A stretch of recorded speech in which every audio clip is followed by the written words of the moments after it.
माणूस एक मालक होता आणि त्याच्याकडे एक कोंबडं होत आणि त्याने सांगितलं मालकानं कोंबड्याला की सूर्य जरी उगवला तरी तू आरवायचं नाही, सूर्य उगवला तरी तू आरवायचं नाही, नाही तर तुला कापून टाकीन. कोंबडा बिचारा जीवाला घाबरला. दुसऱ्या दिवशी सूर्य उगवला, त्यानं काही आरवलं नाही, पण त्याला अशी उबळ आली आता आरवलं पाहिजे म्हणून त्यानं फक्त असं फडफड केली.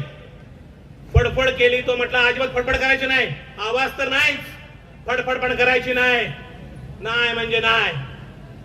तो बिचारा कोंबडा घाबरून गेला. कोंबडा म्हटला मी काय आता फडफड पण करत नाही. दुसऱ्या दिवशी सूर्य उगवला, तो आरवला नाही पण थोडी हालचाल केली. मालक म्हणाला हालचाल पण करायची नाही, तर कापून टाकेल.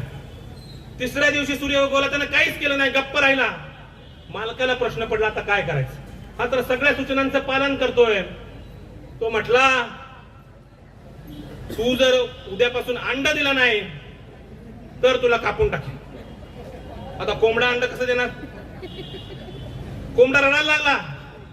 कोंबडा रडायला लागल्यावर मालकाने त्याला विचारलं बाबा रे तू का रडतोय. तो म्हटला साहेब मी पहिल्याच दिवशी सूर्य उगवल्यानंतर आरवला असतो तर आज माझ्यावरती ही वेळ आली नसती.